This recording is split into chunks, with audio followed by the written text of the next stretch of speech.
냉장고에 늘 있는 그 대파 한 단이요.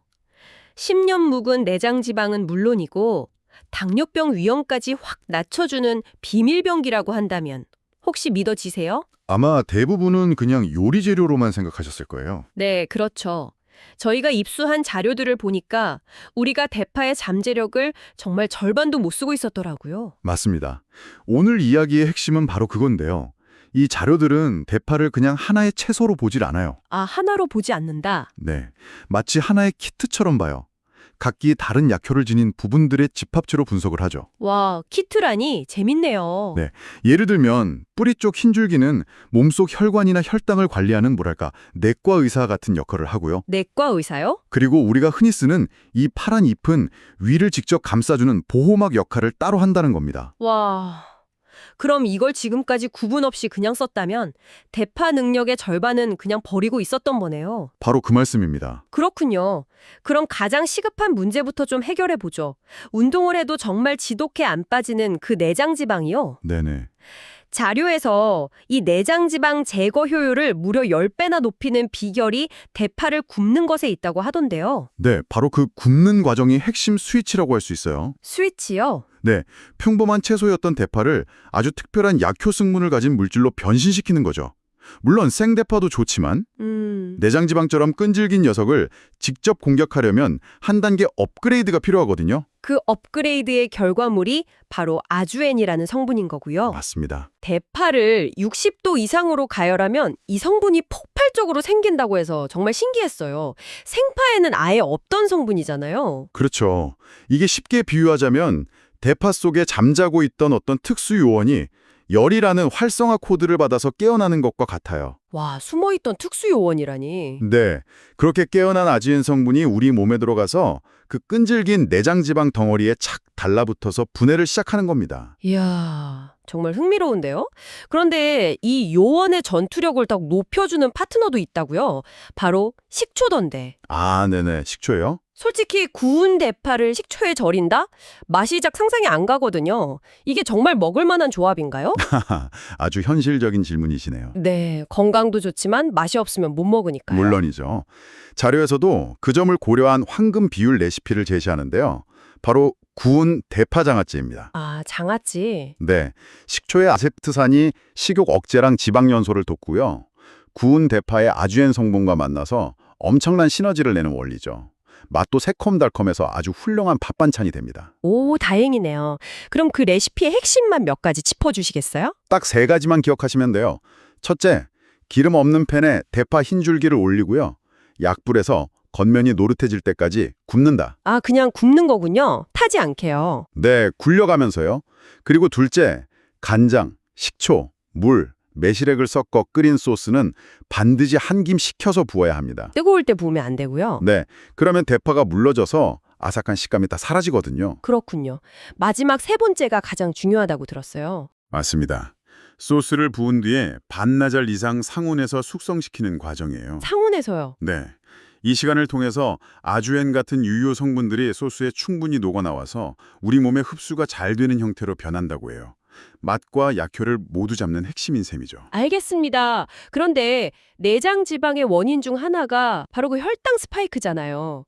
놀랍게도 이 대파의 흰 줄기가 혈당 문제에도 직접적인 해결책이 된다고 하더라고요. 정확히 보셨어요. 이렇게 연결되는 걸 보니 더 흥미로운데요. 네, 내장지방, 당뇨, 만성염증 이 3가지가 서로 꼬리표처럼 따라다니는 문제들이거든요. 대파의 흰 줄기가 바로 이 연결고리를 끊어내는 역할을 하는 거죠. 와, 자료에서 특히 주목한 건 마그네슘 함량이에요. 저 그 부분 보고 정말 깜짝 놀랐습니다. 미국 농무부 자료를 보니까 대파 100g당 마그네슘 함량이 마늘의 4.6배, 네, 양파의 2.3배나 된다고요. 이건 뭐 완전히 판을 뒤집는 정보 아닌가요? 그렇죠. 보통 마그네슘 하면 견과류나 마늘만 생각하시는데 대파가 숨은 강자였던 거죠. 그러네요. 이 마그네슘이 부족하면 인슐린 저항성이 높아져서 당뇨 위험이 커지잖아요. 대파 흰 줄기가 그 빈틈을 채워주는 강력한 지원군인 셈입니다. 아, 여기에 글루코퀴닌이라는 성분도 한몫하는데요. 글루코퀴닌. 네, 이 성분은 혈액 속 포도당을 세포 안으로 쏙쏙 넣어주는, 말하자면 천연 인슐린 보조제 역할을 한다고 해요. 와, 그럼 이 흰 줄기의 효능을 제대로 누리려면 어떻게 먹는 게 가장 좋을까요? 아까처럼 구워 먹는 것 말고요.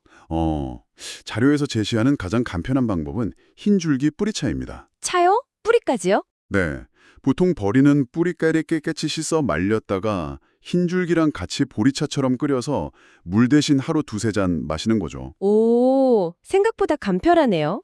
요리로는 어떤 게 있을까요? 최고의 조합은 대파 계란볶음을 꼽더군요. 대파 계란볶음이요? 네, 대파 흰 부분을 넉넉히 썰어 넣고 계란과 함께 볶는 건데요. 계란 속 레시틴 성분이 지방 분해를 도와서 대파의 혈당 강화 효과와 엄청난 시너지를 일으킨다고 분석합니다. 사실 이 내장 지방이나 혈당 문제의 뿌리를 이렇게 쭉 파고 들어가 보면 결국 만성 염증이 있는 경우가 많잖아요. 네, 맞습니다. 근본 원인이죠. 혹시 대파가 이 부분에도 효과가 있나요? 바로 그 점이 대파 흰줄기를 내과 의사라고 부르는 이유입니다. 이 자료에 따르면 대파는 그 자체로 천연 항생제 역할을 해요. 천연 항생제요? 네, 핵심 성분은 마늘에도 들어있는 알리신입니다. 아, 알리신. 그 특유의 맵고 알싸한 향을 내는 성분 맞죠? 맞아요. 그런데 이 알리신이 단순히 살균 작용만 하는 게 아니에요. 그럼 또 뭐가 있나요? 해외 연구를 보니까요. 우리 몸에 염증이라는 불을 지피려는 특정 단백질이 있으면 이 알리신이 달려가서 그 단백질에 찬물을 끼얹는 것처럼 활동을 원천 차단한대요. 와우. 염증의 원인을 차단하는 소방수라니. 비유가 정말 기가 막히네요. 네, 그렇죠. 어쩐지 저희 할머니께서 제가 어릴 때 감기 기운만 있으면 대파 흰줄기랑 뿌리, 생강을 넣고 차를 끓여주셨거든요. 오, 그때는 그 매운 냄새가 정말 싫었는데 지금 들어보니까 그게 바로 천연 항염차였군요. 정말 지혜가 담긴 방법이죠. 자료에서도 비염이나 기관지염처럼 몸이 차가워져서 생기는 염증성 질환에는 몸을 따뜻하게 데워주는 대파차가 가장 효과적이라고 제시해요. 아, 방금 제가 말씀드린 것처럼요. 네, 대파 흰줄기에 생강, 양파를 조금씩 넣어 뭉근하게 끓여 마시면 각 재료의 항염 성분이 시너지를 내서 효과가 극대화된다고 합니다. 알겠습니다. 지금까지는 계속 내과 의사인 흰 줄기에만 집중했네요.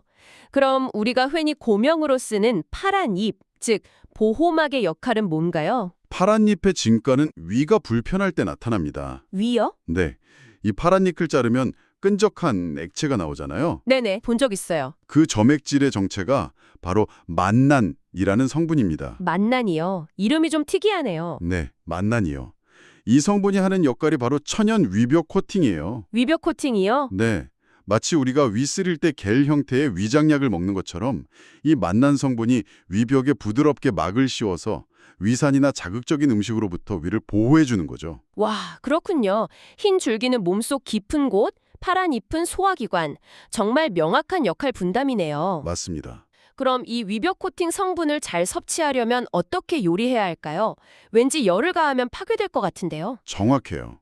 그래서 파란 잎은 열에 오래 노출하지 않는 게 핵심입니다. 아, 국이나 찌개를 끓일 땐 불을 끄기 직전에 넣거나 아예 그릇에 담아낸 뒤에 고명처럼 올려 먹는 게 가장 좋습니다. 부드러운 달걀찜에 잘게 썰어 넣는 것도 괜찮겠네요. 아주 좋은 방법입니다. 샐러드나 비빔밥에 생으로 넣어 먹는 것도 만난 성분과 효소를 손실 없이 섭취하는 최고의 방법 중 하나고요. 자, 그럼 오늘 이야기를 총 정리해 볼까요? 이 자료들의 핵심은 대파 사용법을 완전히 새로 짜라는 거네요. 네, 한마디로 그거죠.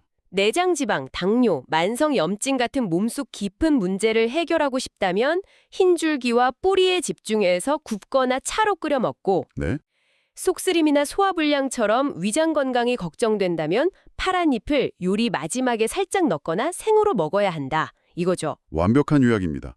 그런데 이렇게 완벽해 보이는 대파에게도 딱 한 가지 반드시 알아야 할 경고사항이 있더군요. 오? 경고사항이요? 네, 바로 옥살산, 옥살라이트라는 성분 때문인데요. 옥살산이요? 그게 뭔가요? 몸에 안 좋은 건가요? 건강한 사람에겐 전혀 문제가 안 돼요. 하지만 이 옥살산은 우리 몸속 칼슘과 만나면 결정을 만드는 성질이 있어요. 결정이요? 아, 혹시 결석 같은? 맞습니다. 그래서 신장이나 담낭에 결석이 있거나 기능이 약한 분들이 대파를 너무 많이 드실 경우 드물지만 결석의 원인이 될 수 있으니 주의가 필요하다고 자료는 경고합니다. 아, 굉장히 중요한 정보네요. 그럼 그런 분들은 대파를 아예 먹으면 안 되는 건가요? 그건 아니고요. 하루 권장량을 넘지 않게 소량만 섭취하고 만약 걱정이 된다면 전문가와 상의해서 섭취량을 조절하는 게 가장 안전하다고 조언해요. 그렇군요. 세상의 모든 사람에게 완벽한 만능식품은 없다는 점을 다시 한번 생각하게 되네요. 네, 그렇죠. 오늘 대파라는 아주 평범한 식재료를 완전히 새로운 눈으로 보게 된 시간이었습니다. 이 정보가 청취자님의 식탁을 조금 더 건강하고 풍성하게 만드는 데 분명 도움이 될 거라고 믿습니다. 마지막으로 이런 생각을 해보면 어떨까요? 네. 오늘 우리는 대파 속 아주엔이나 알리신이 우리에게 얼마나 유용한지에 집중했잖아요. 그렇죠. 하지만 식물의 입장에서 보면 이 화합물들은 곤충이나 박테리아로부터 자신을 지키기 위해 수만 년간 갈고 닦은 생존 무기였을 겁니다.